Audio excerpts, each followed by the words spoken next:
From every strand on the line of your reel, to the rods, to the anglers, to the lures on the end of your hook, let's talk about those big bass here on Co-Angler's Corner with your hosts, Rob Welch and John Stoudinger.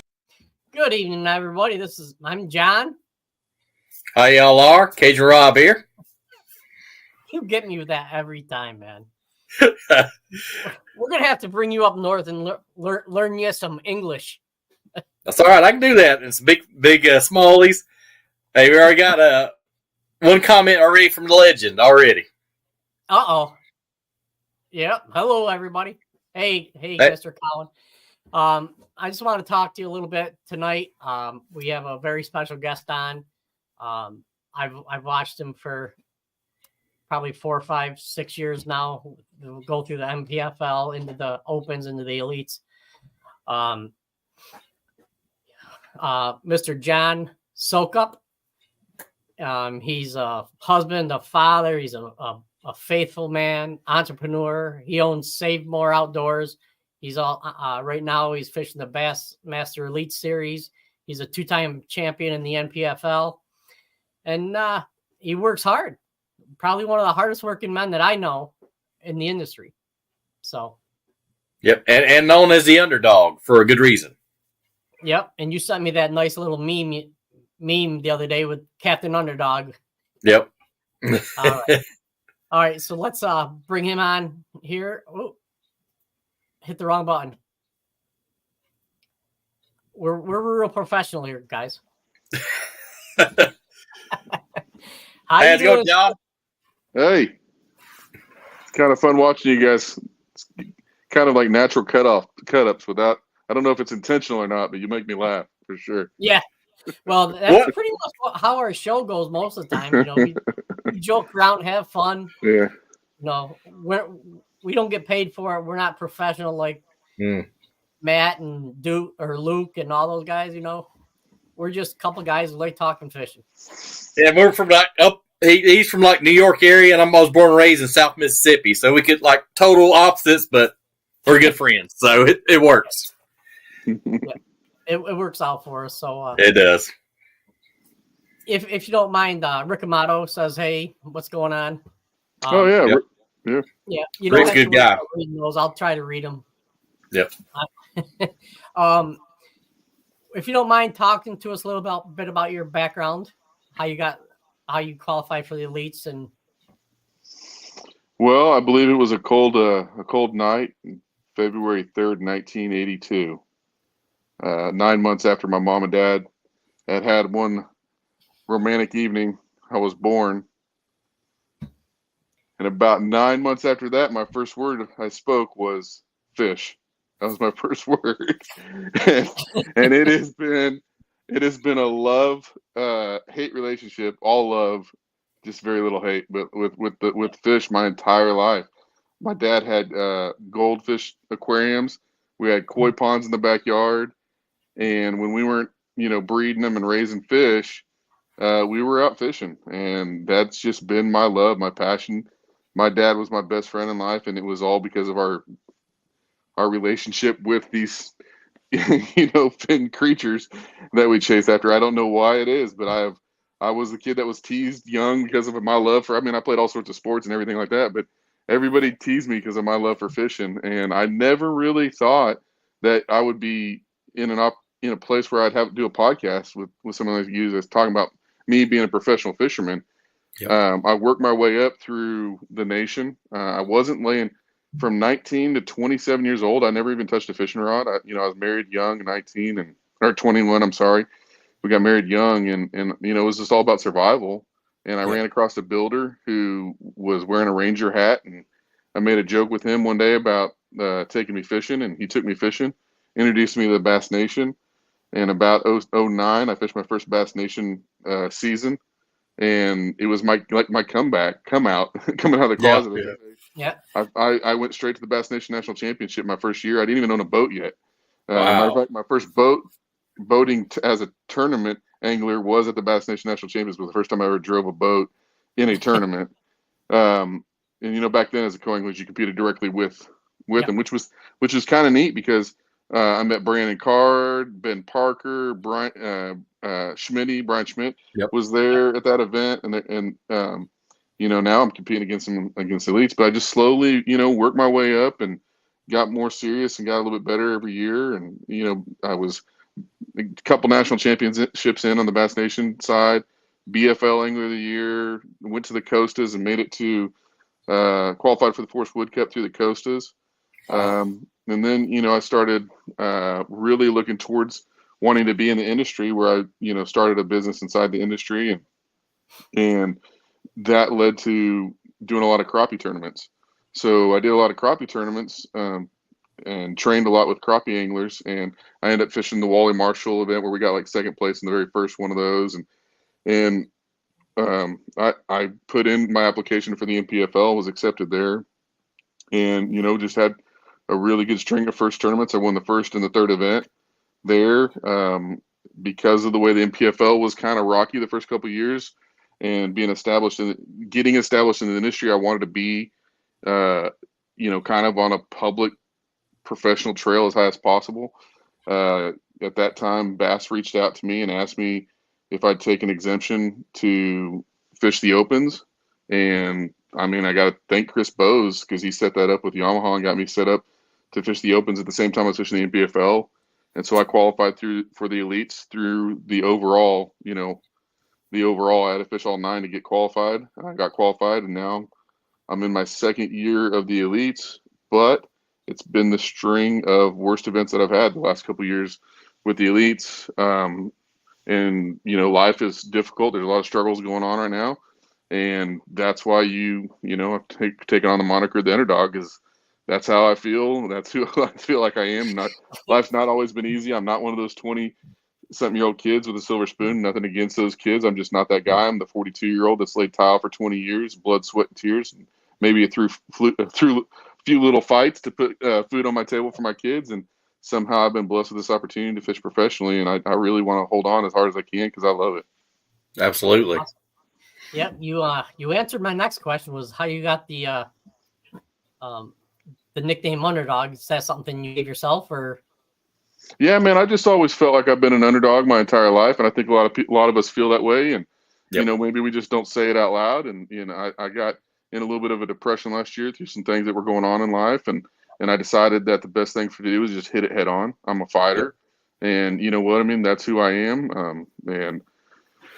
I've had so many different difficulties, and one of these days maybe I can share it. And at times I get an opportunity to share it with people, and I see where God works and uses those things to help other people out. But man, sometimes when you're going through those things and you feel like you're all alone, that's just about the only way you can feel. If you want to stand up and fight, you just feel like you're the underdog. You feel, not that everybody doesn't have their own struggles. I mean, I'm not saying that, but you almost have to just grab a hold of it and say, hey, this is my battle, and this is what I'm going to ride through. If I make it, this is who I am. I shouldn't make it, but I'm going to make it. Oh, yes, you Absolutely. definitely will. Chase O'Dean says, let's make it a great show. No doubt. We always do. Oh, yeah. Andrew says, hey, John, congrats on the success. Now, I mean, we've all had that misfortune, where you all get the prep. Rob, not too long ago, myself, I was in a boat accident last year and cut my season couple tournaments short. And you don't know what God has planned for you, but sometimes the biggest struggle is the biggest victory. Absolutely. But no, congratulations on overcoming a lot of adversity and sticking with it. Well, we're overcoming, man. We'll take all the support we can, all the prayers we can. We're not quite there yet. I think I'm at a point right now where I'm on the spiritual side, where I'm having to learn the lesson of being able to truly, we say it, we talk about it, but truly be able to say God's will be done, whether it's be on the elites or not on the elites. And I feel like that's the lesson I'm learning, is like to really just let go. I mean, I do feel like God's put me here. There's been so many cool little testimonies and stories of how things worked out for me just to lead to this. Like I said, I wasn't even chasing it. Just kind of all these things fell into place. And then boom, I hit this difficult wall. And to just assume that life's just going to be all ease because you feel like God's got something on your side. I'm learning that's not, even at 42 years old, you learn these lessons. You think you should learn it at a younger age. You kind of learn, hey, man, it's not really about that. It's about, where's your heart at? How's your mindset? How's your love towards those that are your enemies, those that aren't your enemies, your family, your friends? Like, where are you actually at, and is your whole desire to be some bass pro, or is it to make heaven your home? And that's something that I'm dealing with. I mean, every moment of every day. It's really hard, especially for the past 2 years. And those are a lot of words there that are easier said than done to actually have, Right. solidified in your heart. But with all that being said, I'm happy for the struggle that I have, and that's why I take that, because there's lessons that I've learned that I've heard 1,000 times, but until you live it and learn it, you just don't have it in you. You just don't. Yeah. And another thing is, I had a high school basketball coach said the best part about losing is learning. Yep. That goes along with struggling. I mean, you don't ever want to struggle, but it's going to happen. And you lose more in fishing than in almost any sport there is. I guess golf may be second or right there with it. Yeah. But you've got to be a good loser. I'll be a sore winner. How about that? If I win, I'll just be a sore winner. I'll be a good loser and a sore winner. Let's reverse the role. There you go. Nothing wrong with that. Nothing wrong with that. But plus, doing all that struggle, when you finally have a win or success, you appreciate it more too, I think. So, definitely. Yeah. Yeah. Yep. So, yeah, you did, talking about your story, going through the Bass Nation, you did seem like it was very easy for you. Making Bass Nation the championship a couple times and stuff like that. But there's definitely some situations that made it look easy, and I never really took it for granted. I wasn't ready when I made the Bass National Championship to jump it to the next level, but it was little fuel. It was definitely a fuel that lit, the desire that I might be able to do this. And with each step, I worked hard to hone my skills and get a little bit better. But I'm from the original stock of guys. I saw like Ed Cohen's name pop up on here, and I've been following him a little bit more as I've seen his old stuff and his stories about fishing back in the day. And I even though I've crossed with the forward facing sonar, and I may be one of the greatest 40-plus-year-old, if you made a top 5 list of 40-plus-year-old FFS users, I may be on that list. But I didn't make it here that way. I made it through kind of the older school of when you hit your 40s, that's when you're at your peak. It was just when I hit, that's when everything flipped. So I went from, all of a sudden looking up to everybody to all of a sudden, boom, I'm like one of the oldest ones in the room. It's really weird. That's a unique situation, but Oh yeah, I've been on the opens and have Wu Days fish beside me. He's in the late 70s, early 80s, and he still fishes open every once in a while, kind of in Tennessee and out toward Carolinas, Virginia. But yeah, it's neat to see him out still fishing. That's neat. Yeah. Yeah, it's incredible to see him and Rick Klum. He goes, Andrew Pulliam says, I agree. I sucked for years as a cold, then I won a tournament 2 years in a row. Felt like I paid my dues. Oh yeah. Yeah. Absolutely. So what's the most difficult part about being on the elite tour? Is it the fishing, the travel? I don't know if you can see through the screen's really small, but I am a really good looking guy. And my wife being 3,000, she just can't stand it. She's on the phone every day with me. She wants me to be on FaceTime, she wants me to show off a little bit for her. And, that's hard to keep up with. But other than that, it's pretty easy from there. Yeah. The other thing I should probably say is how humble I am. I'm really humble. And so that helps as well. That helps keep things. I get it. You're gonna have to go. Man, being away from the family. The family. It's it. It's the toughest, hardest thing. Balancing. I've been good at times at this, but I mean, when you're working things into your emotions too, things change. But compartmentalizing, putting your responsibilities and your challenges and your stresses that you have in box A over here and leaving it alone. So you can focus on fishing. Meanwhile, you got the family stresses or whatever. We've got a big family. There's sickness in the family and stuff like that that's going on. And we've had quite a few deaths in the last couple of years. And you got to be there as a supporter Yep. My father's gone, my grandfather's gone, my father-in-law's gone, that grandfather's gone. I'm one of the oldest. I'm like one of the father figures in the family. I'm only 42, and there's 40 something members of the family on my wife's side, 30 something kids, Wow. and so I don't know that I step up to the plate like I thought that I would at this age because it just happens so quickly. But that's probably one of the biggest struggles is how do you still be a supportive father, uncle, brother-in-law, son-in-law, son, like all. How do you do all that and focus on catching fish and focus on your responsibilities and business failures and successes and things like that? And it's nothing to do with on the water, unless you Yeah. ask me a specific on the water question. It's nothing to do with on the water. Yeah. We'll get to the on the water questions in a couple minutes. Yep. Rick Amato says, working backstage 2 weeks ago, too much going on there. He didn't have time to chat with you. Maybe next time. He was over down at the Harris chain. I Yeah, believe he Marshall. ran Or camera boat. Yeah, he's camera boat. Yeah. Yeah, I believe Rick's up there on Oneida. Is that where he lives? Well, he used to. He used to? Yep. Yeah, He that's moved where down I've to met. Florida. That's where I met Rick. Was Yeah. originally was Oneida. Yep. That nice calm water on Oneida Lake. Yeah. And long winter. That's why those smallmouth are so mean. Yeah. When you hook them, they're just like a Yeah, woman. They look beautiful, and then you find out, man, they got all sorts of ferociousness inside of them. Oh, yeah. Fight, The- jump, the- and peel, scream line. They're awesome. The year I fished with Hallman on the James, my day 2 boater, he scared the daylights out of me. First time I've been scared in the boat, and it wasn't bad. So I said to him, I go, we get to our spot. I go, are you fishing the next tournament on Oneida?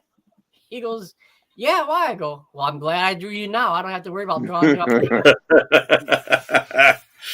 Yeah. Oh man. Yeah, but that tournament, I made a mistake. I dropped a 5-pounder right at it was in my hands. I put it in, I dropped it off the boat, and that only cost me about $1,500, but that's all right. It happens.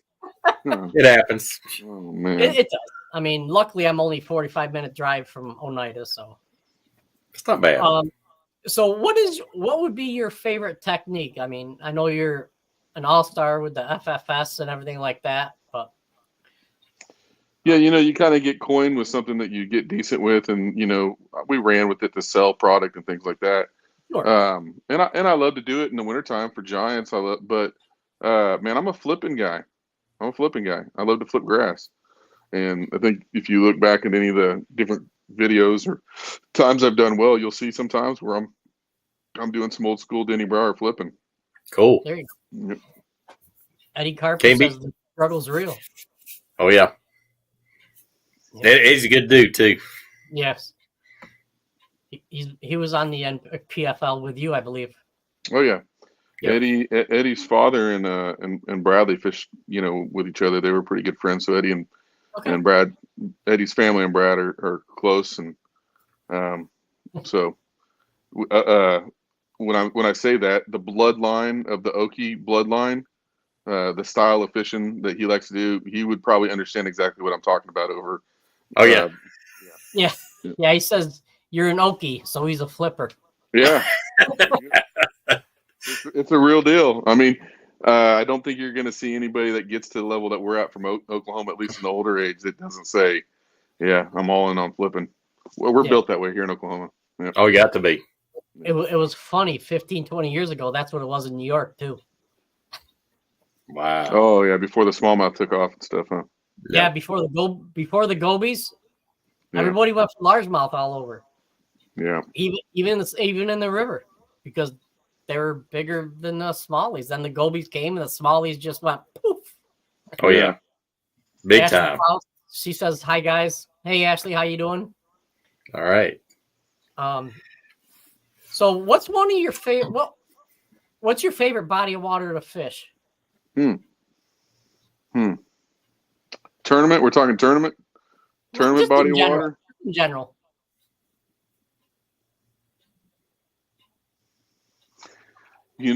I love I can't narrow it down exactly, but I'll tell you the three things that I love that come to my mind that fight with each other.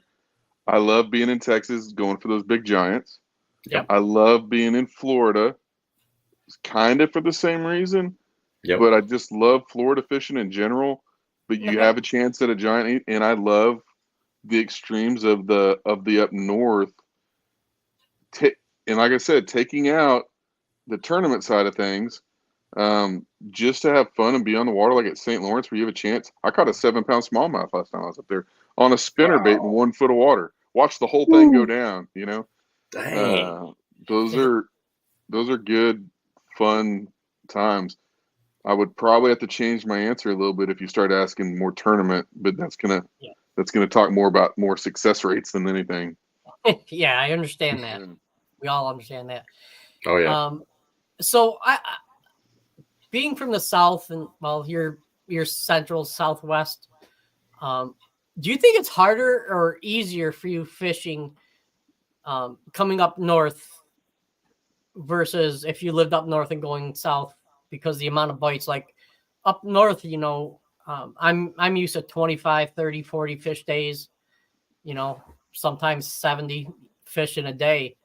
And every time I've gone down south, it's been 5, maybe 6 bites.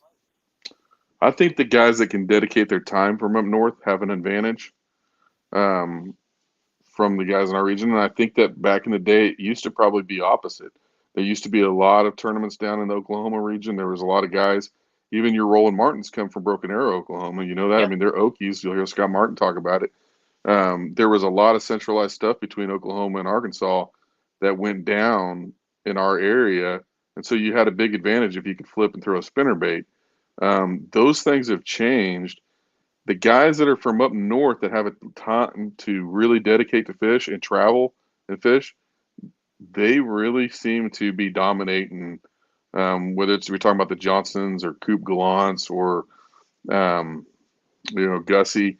They seem to be doing, really well. And I know we're talking about the very few, but the ones that dedicate, that I think that you've got a lot of opportunity to catch a lot of fish, and you got a lot of opportunity to learn smallmouth. You got a lot of opportunity to use your electronics, and then as well, you guys can go up shallow and get in that grass.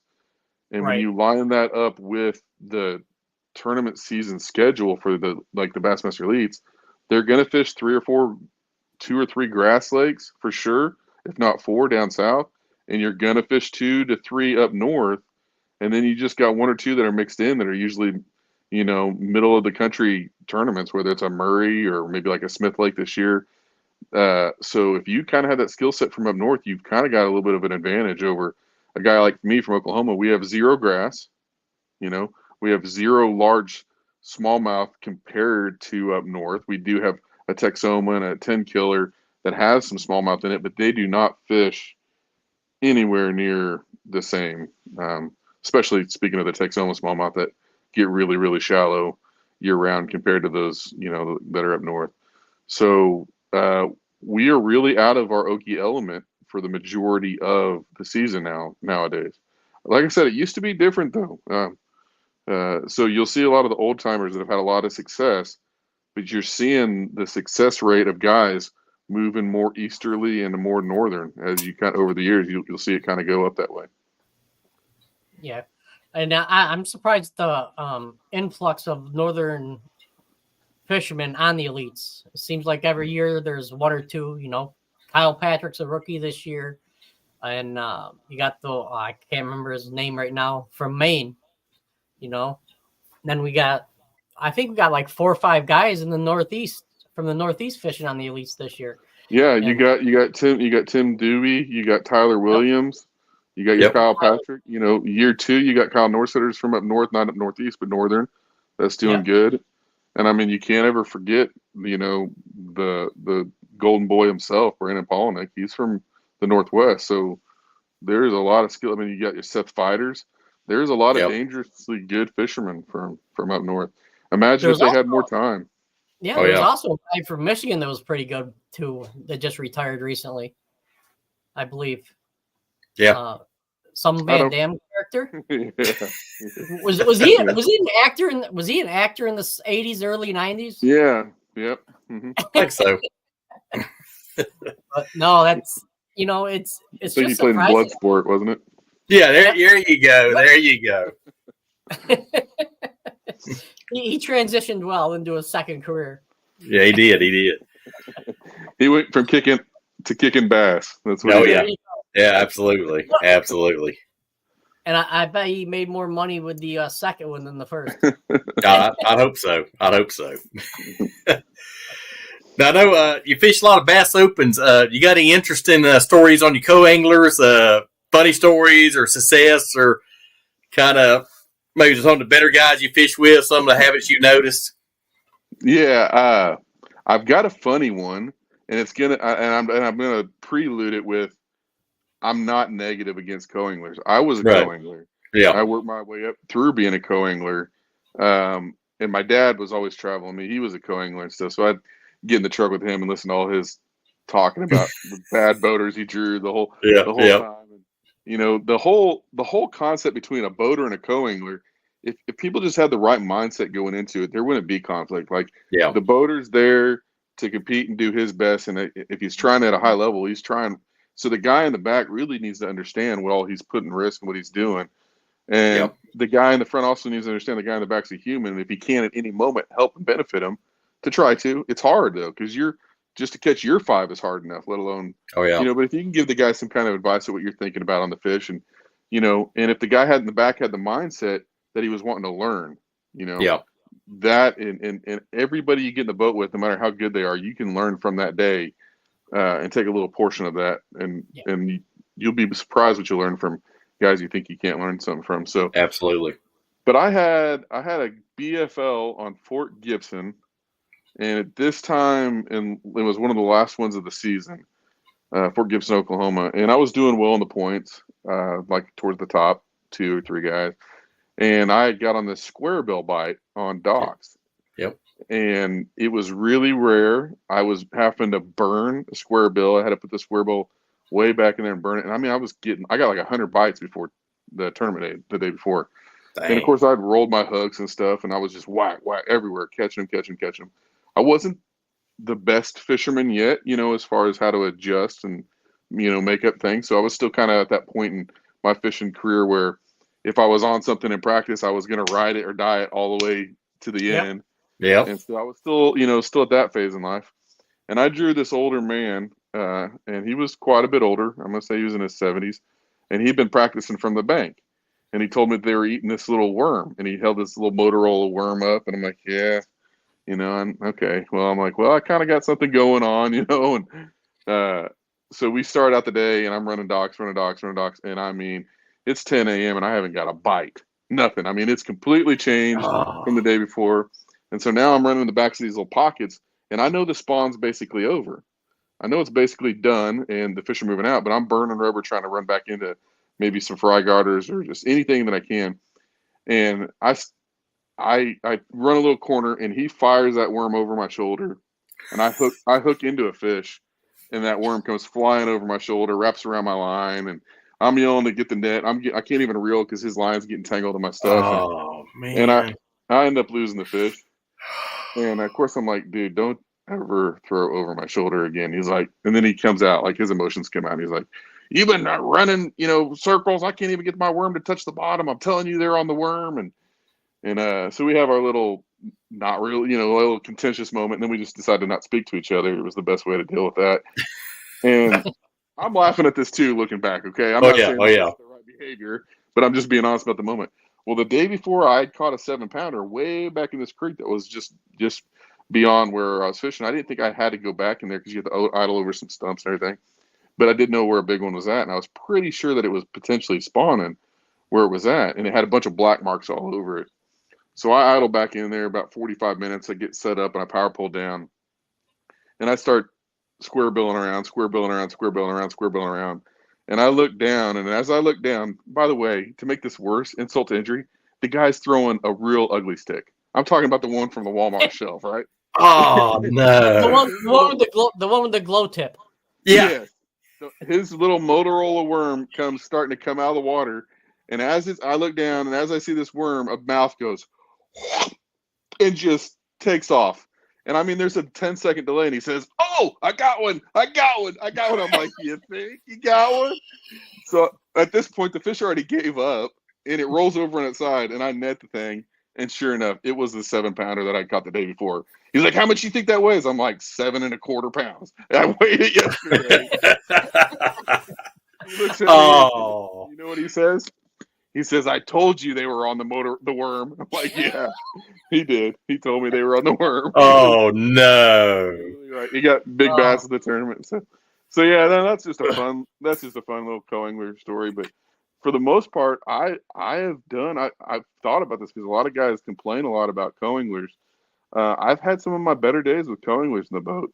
I think that you feed off the vibe from each other to be positive, and when things are going that way. Now I've had the days too where even my vibe's negatives, and so I'm probably affecting them negative. I mean, I've done that. I've done it long enough too that I've had bad days on the water, but for the most part, I've had a lot of good days, and I enjoy having a co-angler in the boat. Just recently, I had a co-angler last fall in one of the opens, and I'm catching it pretty good. And he was towards the top, had a chance to win, but I was also trying to do well too. And I told him, I said, "Hey man, if I get to this certain amount, we'll focus on you." And we got there, and so I literally cut off my spinnerbait, and he tied it on and made some casts, and he got a top 3, I believe. I know he got a trophy. He might have got second I know he didn't win, but got second or third off of that, and that was, those were good memories. I took just as much pride and got the picture of him with the trophy. Like, I felt like as if I had got the trophy. So, awesome. Yeah, that's awesome.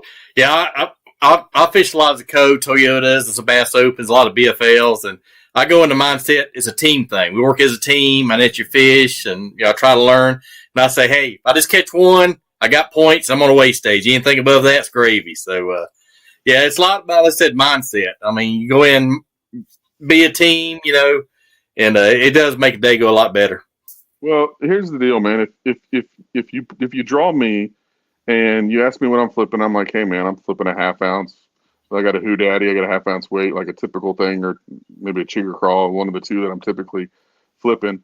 And then they rig that same thing up and they get behind me. It does me nothing besides know they're going to have pretty much a bad day.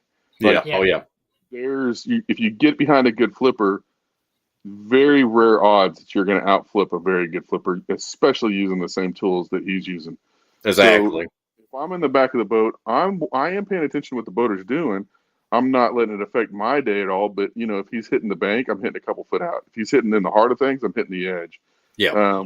I've always been the guy in the back of the boat that I enjoyed one of two things: going actually really heavy, like 3/4 ounce style weights. And that's because I believe in like reaction bites, especially from the back of the boat. Like, that guy's already had a chance to eat. He's not hungry. So I'm going to make him react. And then also, you don't have control of the boat or the wind, the way things are going. So to keep contact, and even drag a little bit better, so either that or I go the complete opposite direction, which is extremely light, like weightless or 16th or something like that. And, and so I'll have kind of both of those rigged up, and I'm watching where he's fishing. And if I do put it right where he's at, I know what size of weight he's got, and I'm putting a different weight in there. You know what I mean? Absolutely. So that's kind of been my flipping mindset from the back of the boat, and it's been pretty successful. Yeah. Great point, man. Great. I'm that way with Andrew Pulliam says, think about boaters paying entry fee for the co-angler. Co-anglers ask all the time on Facebook page. He thinks it's crazy, but what do you guys think? I know what he's talking about. Like if a boater needs a link, the co will say, if you pay my entry fee, I'll be your link. Yeah, I mean, listen, that's just the capitalistic world we're living in. If you want a link and you have to have a link and you're on them bad enough, and someone's like, "Hey, I can't afford it, but if you pay for my entry fees, I can go." I don't know if it's even legal anymore because I don't keep up with those rules. But I mean, it's happened. I've had it happen to me.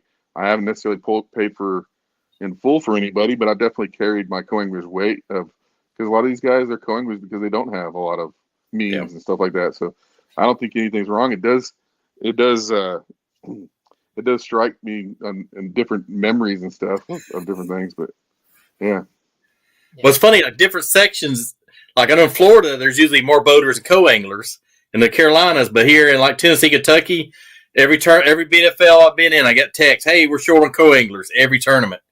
So, there's a lot of guys that won't do the boater on boater thing. Man, I got 2 great co-angler stories for you guys where Okay. I literally was co-angler of the year twice for individuals. I gave myself this award. Yeah. There's a guy down in Oklahoma. We're really good friends, still really good friends. The first time I drew him, I was a co-angler, and it was a bass ABA regional, I think, and we were on Sam Rayburn. And so we go to the first spot, and I'm catching him. Boom, boom, boom. I'm swimming a worm, and I'm catching him, and I got my limit now. The sun gets up. I'll start punching, and I'm catching him now. I'm calling. He's been struggling the entire day. I've been making the right moves and adjustments. And he's been around fish. I'm not catching anything because of my own. He's just around him, and I'm making the right choices. Yep.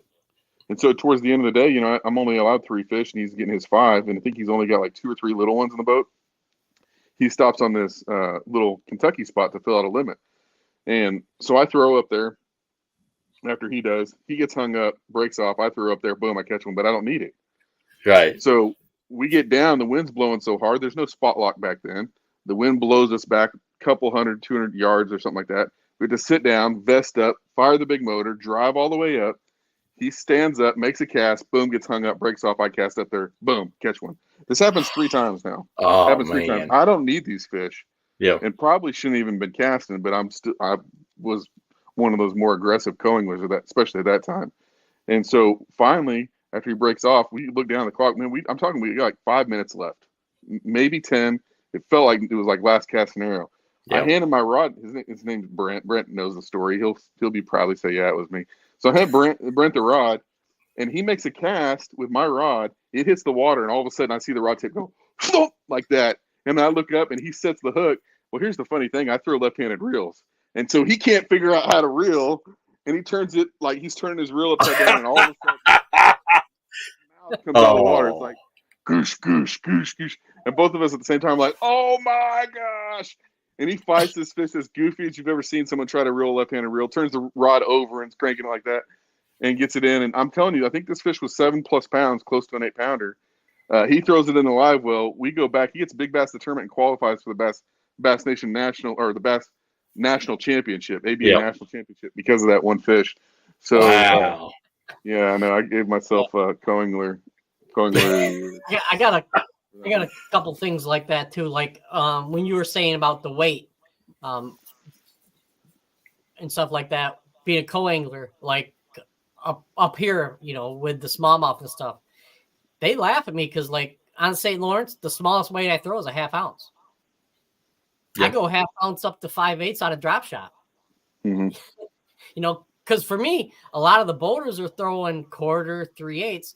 If I can get my bait down quicker, I feel like I have an advantage. Yeah, sometimes those fish are curious to sound too, and that thing's down there tick, tick, tick, thumping around, and they come down there kind of curious, and it attracts them that way. And to you talking to the guy, you being left-handed. I'm not left-handed. I'm not weird or anything. I just fish with left-handed reel. I'm left-handed to fish right. Yeah, that's me. Yeah, I'm weird. No, I was fishing. It was the last tournament of the year for New York Federation, and I was in first place in points. And my boater's he's crushing the fish on an Alabama rig. When it first came out, and I'm like, "What are you throwing?" He goes, "Alabama rig." I'm like, What's that? And he handed me his rod and reel, because he wanted me to be Angler of the Year. Well, I'm casting it out, and I realized that first time I casted it, it's a left-handed reel. Oh, hey. So I'm like, I mean, no offense to anybody, but I'm like, this thing out. Now, doing it with a spinner bait or something like that's one thing, but doing it with 5 1/4 ounce weights. So we're talking. Yeah, something. Yep. An ounce and a half, or so roughly coming through the water, and then a fish hits it, and I'm trying to get this fish in. I'm like, what the hell am I doing? Start hand lining it. Probably should have. It'd probably been easier. But, absolutely. No, it's crazy using someone else's equipment, especially if it's opposite-handed. Oh, yeah. I got a little story that matches a couple of those questions that you're talking about, being a co-angler and then also paying for someone's entry fee.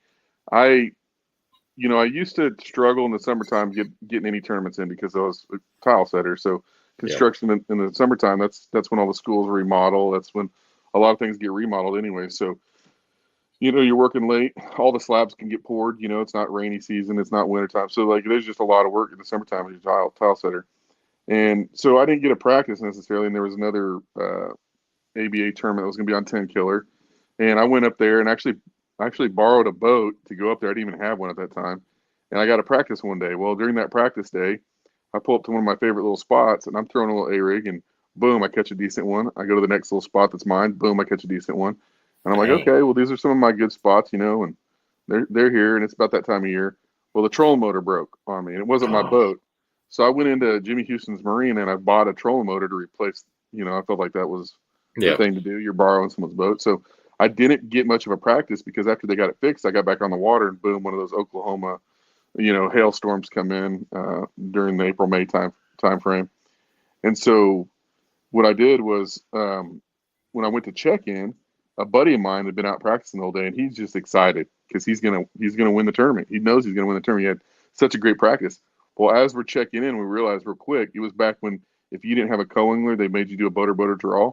Yeah. And he was scared to death to do a boater draw.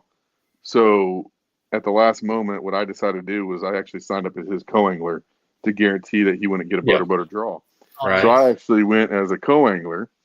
And so I drew a guy that was a decent fisherman. And he was like, what are you doing as a co-angler? And I told him the story was going on. And he's like, oh, okay. And he said, well, did you catch him? I told him the story of my practice. And he's like, I didn't catch nothing in practice.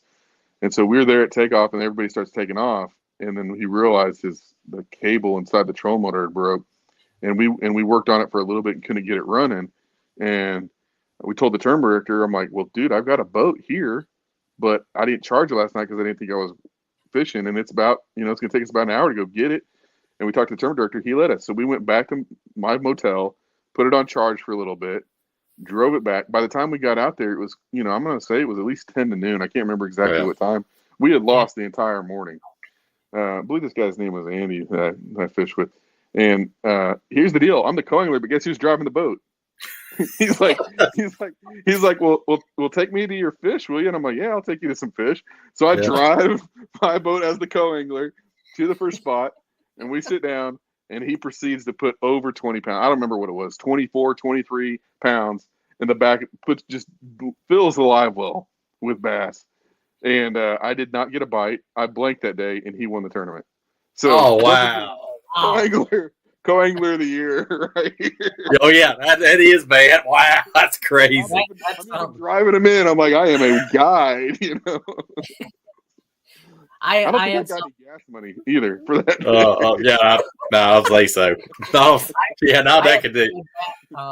When I used to fish club tournaments, one guy, Andrew, says co-angler of the year again. Yeah. Absolutely. He first time I fished with him was in our classic, our club classic, and I finished higher than he did, so he let me use his boat. Well, he wins the co-angler side. I come in second on the boater side, which is kind of a reverse role because he's a boater, I'm a co-angler. Next year, he draws me for a tournament up at Black Lake, which is a smaller lake up north. And he finishes first, I finish second as a co-angler, and he's the boater. Right. A couple tournaments later, he draws me on Oneida. I finish first, and he finishes second. Yeah. All on my stuff. Yeah. and next year comes up, he goes, hey, I want a petition. And we're like, what are you talking about? He goes, I want to fish with John every tournament. I used to love the old Redman style half day draws. Oh yeah. Nowadays, people are just too full of themselves and too. I know all the complaints to just people don't want to do it, but I really learned a lot from those days when I drew another guy, went to my spot, did not catch anything for 4 hours, and then turned around, went to his, did just something slightly different and started catching them. And I'm like, oh. So I learned a lot from those boater draw times. Absolutely. a lot. And if you're doing a co-angler right, as a co-angler, you're there competitively, but you got to respect the pro angler. He's putting a lot of money into it. Oh yeah. The way I look at it. Look, I said it's a day off of work for me. I go out there, as long as I come back in one piece, I'm good. Yeah. I want to learn. I learned some lessons from up north with a co-angler that I drew, who just put it on me, and I've learned it. I learned it at Gunnersville too. A co-angler put it on me, and there's nothing I could do as the boater to stop them because of the style of fishing, the way they did it, and it worked for that certain area.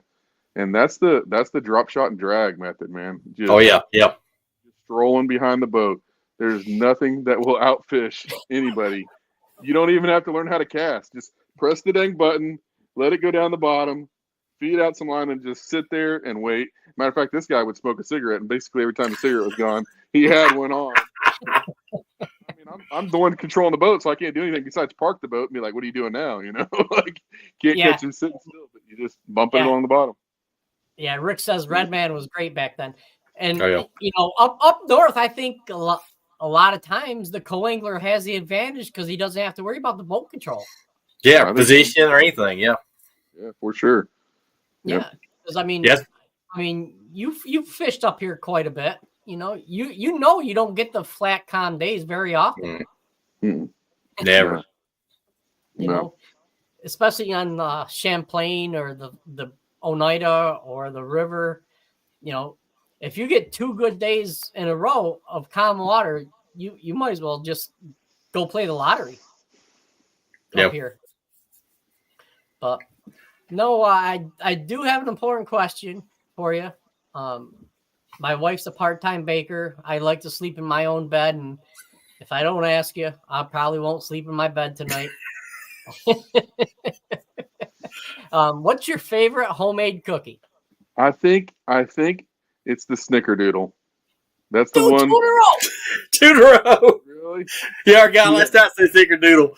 That's funny. Yeah, I think the Snickerdoodle is my favorite homemade cookie. I have to really think about. I've had some good cookies, but Snickerdoodle, that's the one. Okay, I got you. Now we're almost 50 minutes in, and I apologize for running a little late. Oh, we're good. This is the time I want for you. All about you, all about your sponsors, all about the people who help you coming up. Take this time and promote yourself, promote your website and everything like that, which I forgot to do earlier. I apologize. It's okay. Yeah, you can go to my personal website, SoukupFishing.com. You'll see some of my sponsors and stuff, and you got links to be able to get to them. But, SaveMoreOutdoors.com is my new venture inside the fishing industry. It's one thing to be a fisherman, another thing to be an entrepreneur, and another thing to do both at the same time, and then to actually be on your second business inside the industry. If there's any way that you want to support John Soukup fishing of any kind, it's go to SaveMoreOutdoors.com. We are an overstock and liquidated items company. We happen to have a large fishing tackle department. We're working on some gear right now. We just got some Realtree Outdoors stuff. I'm working on some hats, and but everything that we have is really good products. We just got them at such bargain-based prices that we can basically wholesale to the public. So, like for example, like the Trickster spinnerbait, we've got pallets of those. When I was down in Florida at St. John's, everybody wanted Trickster spinnerbait. You can get them from us cheaper than anywhere.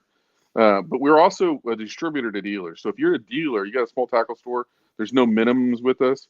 You can go to SaveMoreOutdoors.com and sign up, say become a dealer, click on that link, and it'll go to us, and we'll accept you in, and you'll get better prices with us than you can get anywhere. And if you can show us you can get anywhere better prices, we'll price match and beat every price around. So everything that we got basically looks like it's 50% off. If you shopped anywhere else, you'd see the prices. But we got crankbaits, spinnerbaits, plastics, jigs, crappie baits, crappie jigs. Everybody that was out of crappie jigs last year, it's because we had them all, and I was hoarding them, and I didn't tell anybody I had them. I got pallets and pallets and pallets. So, like, if you guys want to do some bulk deals or something like that, especially, like I said, a dealer that wants to do bulk deals, reach out to us. And yeah, We just became a distributor for Arc rods and reels as well. We do OD hammer rods as well. BKK hooks. So we do some unique things that some other people don't have that opportunity to get a hold of. Outside of that, me personally, man, I've got a lot of people that back us. Obviously, Save More's the title company. The Fan Stop is a company that if you guys have any college fandom at all, you're a college football person, go to the Fan Stop, find your favorite college team. They're licensed with I don't know how many colleges now. I don't know if it's 70. It's a bunch of colleges, and it's a monthly subscription for a T-shirt of the month. So it's a great gift if you got a buddy that's a mom or dad or that loves college football of any kind. You can get you a T-shirt of the month. Working with them, hopefully one day soon we'll do like a Fan Stop Outdoors kind of thing. We're working that route, but right now it's mainly your college football guys. So if you got any kind of alma mater that you really want to support, go to the Fan Stop. OD Hammer rods, picked them up this year. I'm working with them. I don't actually have the rods this year that we're using yet. I'm still in transition. I was with Alpha, love Alpha Angler, great people, one of my favorite rods. Just have an opportunity to work a little bit more direct with OD Hammer and on the business side of things. And so there's going to be some things cool next year as I get my rods we're going to work with and go from there. I picked up Arc reels this year. I'm telling you guys that G7 reel, they sent me a G7 Arc reel this year just to play with for my business because we were becoming a distributor for them. And I picked it up and out, cast my die was 30 feet. First cast. And I was like, wow. I need this ease. I'm getting old. I need ease of use. You know what I mean? And I've switched completely over those G7s. They've got a G8, which is a little bit higher series, just a little bit lighter reel, but the G7s are awesome for me. You can go to Arc and get them, or you can go on Save More Outdoors and order them from there. I've been using Sunline for quite a few years, helped them develop some different lines and stuff, worked with them. So I'm loving the Sunline. One of my favorite lines out at Sunline that a lot of people don't know about is the cranking line. So if you're a jerk baiter or a cranker of any kind, the cranking line, I'm telling you, is smoother and casts further than any line that you've ever had. It's a very, very good tool to use. So, man, I could go down. I got a lot of guys. DD26 is working with me this year. I broke so many motor mounts last year. I should have kept record, like literally 5 different motor mounts. I don't know what was going on with my trailer and my motor. Kept on breaking, and I had to pull into Walmart, get one of those cheap ones. It would break. I got so frustrated. I don't know if you guys have done that, but the DD26 motor mount, I personally have a Yamaha. It does not break. It's an amazing tool. It's one of my favorite things they have, but they have all sorts of coaling tools, or I got a live foot. It's like a turret that goes on my trolling motor for a live scope, things of that nature. So I don't know, guys. I've burned tons of times. I think every single sponsor that I got, but those are the kind of the main ones that kind of come to my mind at this moment in time. Awesome. And I did a poll on not a poll, questionnaire on a couple of my Facebook pages about Arc, because I'm looking at different reels and stuff like that, and this is the first time I've ever done a poll or a questionnaire that I did not have one negative answer. Yeah, I believe it. I've got opportunity to spend time with the ownership with Lou. Came out to the Classic and just really good down to earth people, man. One of his nicest things to say is he calls you his buddy, and it makes you feel that way. He really does. He calls you your buddy. Everybody is buddy, and he's one of those people that when he leaves the room, it makes you feel like you made a friend, And the customer service seems to be the same way. The West Logan swim jig that came out, I got a chance to throw it this week down in Florida. It does not get hung. It is amazing. They got it in 5/16 and half. So if you're a swim jig fisherman, you got to check out that West Logan jig. It is legit one of my favorite. It is my favorite swim jig right now. It's like the older style. I remember the older guys that used to show me how to swim jig used to throw 5/8 and 3/4 back in the day. They'd pour their own, and it kind of looked more like a little triangular shape, like that. And it's built like that to come through. And I mean, it comes right through those pads. Cool. It's like that old, man, I can't think of it. I think it was either Ike and Ellie or John Cruz had it. But it was a triangle shape. I had a swim jig at one point with, and I can't remember what company it was with. They don't make it anymore, though, if I remember right. Yeah. I think that's what it was. But I used to love it. And I use it to swim up here. And largemouth loved them. But absolutely. No, I I'll definitely now. Is it savemore.com or savemore.outdoors.com? SaveMoreOutdoors, plural.com. Yep. Okay. We like to say save more so you can fish more. Save There you more, go. fish more. Yep. That's a pretty good tagline. Everything is too expensive nowadays, man. Boats are too expensive. The electronics are too expensive. I love live scope, but man, it's all too expensive. It's way too expensive. But I mean, it's ridiculous. So if I can do anything to actually help people save money, that's what I'm doing. I'm looking for deals, negotiating deals all the time. We're not going to carry every product in the world. We're not going to compete with your tackle warehouses and things like that. We actually could sell to them. I developed a frog. So the Mojo Fishing's got a frog called the Hypnotoad. You guys can go on SaveMoreOutdoors.com. It's the softest frog in the market. I think we're selling it for like $6 right now because there's no one in between anybody. It's just me. It's mine. And we're distributing it and selling it. So that's Cool. a really cool frog. I'm telling you, it's the softest frog. Everybody that's touched it that can't even, promote it because they got other sponsors will tell you it's the softest frog they've touched. And it walks really, really easy. The easiest walking frog out there. So if you're looking for a frog, go to SaveMoreOutdoors.com and look at the Hypnotoad. All right, got you. Where were you 6 or 7 years ago when I was throwing the frog on Gunnersville and couldn't get a fish to the boat? Yeah, I feel you pain on that. Where's your next tournament at, John? So I when I got done with Florida, which was not a good route for me, I didn't fish very well down there. So I didn't fish day 3 at St. John's. I did the live mix, then drove straight to Alabama, got on Wheeler for a day, drove around and graphed Wheeler in the rain and 25-mile-an-hour north winds. I don't know what I accomplished out there, but I at least know where the ramp's at now. And then I drove from there straight east the next day to Lake Murray. Yeah. Dropped my boat off there and flew home last night. So now I've been back and I've got about a week and a half turnaround, fly back to Lake Murray. We fished Lake Murray with the elites, and then I fished back to back with the MPFL on Lake Hartwell, right? At least it's right there, within an hour and a half of each other. How I think they're pretty close to each other. Yeah. So Murray, Hartwell back to back, and then back home. Okay. One of the Northeast legends, Ed Cohen, says, "John, fish your strengths, and you'll be fine." I appreciate that, Ed. One of these days, I'll figure out what they are. Russell Phillips is a Northeast guy. He says he needs a new frog to help his landing ratio. Well, that's all.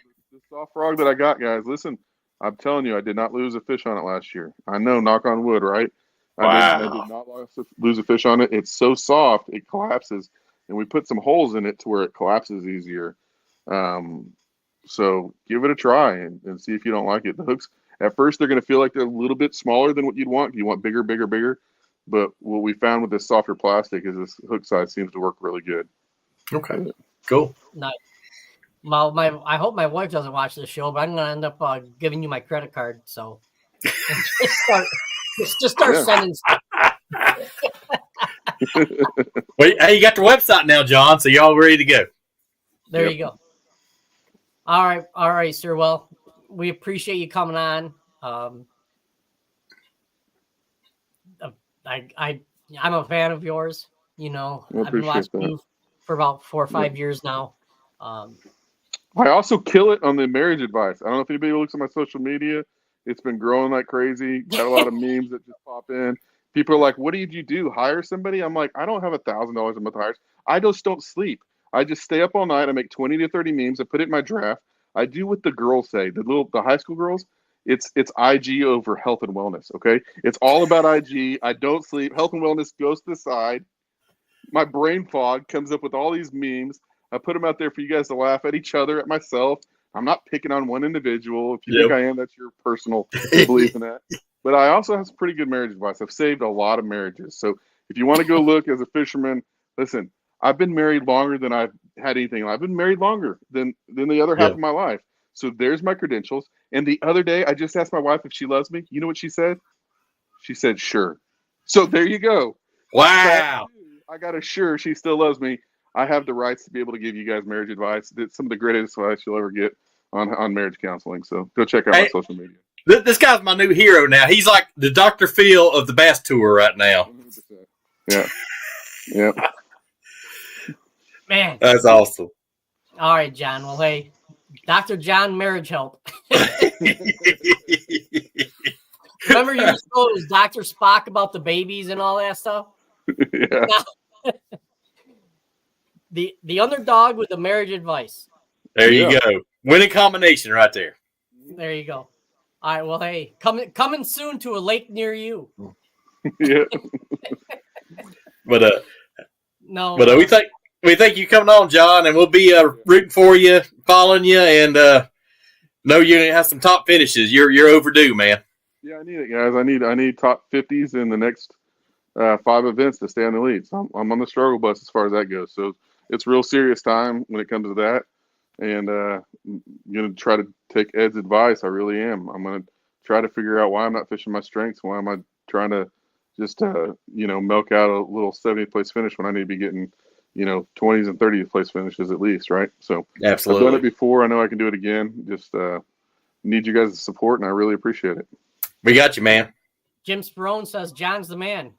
I agree. Absolutely. I don't know if he's talking about you or me. He's been talking to my wife.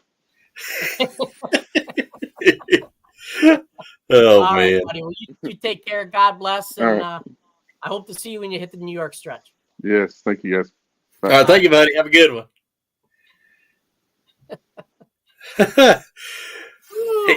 Hey, the new Dr. Phil of the Bass Tour. I can see his new nickname already. There you go. I love it. Love it. Love it. I'm going to go to his Facebook page and start taking notes now. I would. Yeah, No, I need we to. should just share them to our Co-Angler Corner page, man. There you go. Hey, there you go. You know what? We could have a spin-off. Yep. Co-Angler marriage advice. And then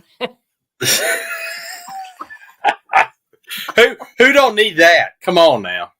look, hey, you can't be a professional fisherman without having a good marriage, right? Absolutely. And Hey, and some guys, let's just say like me, takes 3 times to get the right one. So hey, I'm no expert. See, I'm from, they say up north people are smarter. It only took me 2. Hey, you're one better than me, brother. Hey, I give you credit. You're one better than me. Oh, Ed Cohen, thank you very much. Appreciate it. Appreciate everybody here. Absolutely. Because we're just 2 guys who enjoy fishing, talking fishing, and trying to stay married. Oh, it's all good. Cow. This month is almost over, man. Oh, I know it. Oh, but no, I was just looking up next week's guest, and I can't see him because I don't have my glasses on. So that's all right. We'll have some good ones, I'm sure. Oh, I'm sure. Yeah, we have people. We have people. Yeah, we have people. I have names on the calendar, just can't see them. And we know people, so it's all good. Yes, sir. All right, Rob. Well, hey, thank you. Thank all of our guests from the week. Appreciate y'all. Yeah, especially thanks to our viewers, Rick, and everybody tuning in, Russell, and man, just too many of you to name. I don't know if I forget somebody on here. Andrew, man, y'all all tune in. We really appreciate you. And keep on tuning in, and we get you some good stuff. Had a lot of good juice on Co-Angling tonight from the big guy. So yeah, y'all missed it. Definitely. I'm definitely going to watch it again because there's a couple things, not just the marital advice, but a couple things about fishing that he had mentioned. That and some good stories too. So great guest, man. Good times. And this will be a good, a fun one to break down. Yeah, definitely. plenty of juice there to break down. Yes, sir. All right, everybody. So y'all have listen to me, y'all. Everybody have a good weekend. I'm getting you there, man. Hey, and he said snickerdoodle. I bet I fell in my chair when he said snickerdoodle, man. I don't know. When I came upstairs last night, because I do this in the basement. I went upstairs and my wife's like, "Well," I'm like, "What are you talking about?" She goes, "Well, did you ask the question?" Of course. I said, "I like sleeping in my bed."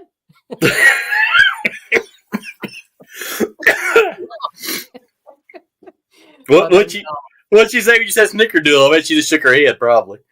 No, she likes them, I guess. No. Well, tell her 2 in a row now. Yep, I guess. I'll have to make some for John when he hits this New York swing. So. Oh yeah, I appreciate it, man. But yeah. I said, great guest, man. I said, we appreciate everybody, and we'll definitely catch up with you next week. So tune in next Monday. All right, take care, everybody. Have a great weekend. Be safe. If you're out there fishing, wear your life vest, sunglasses. All right, take care. All right, peace out.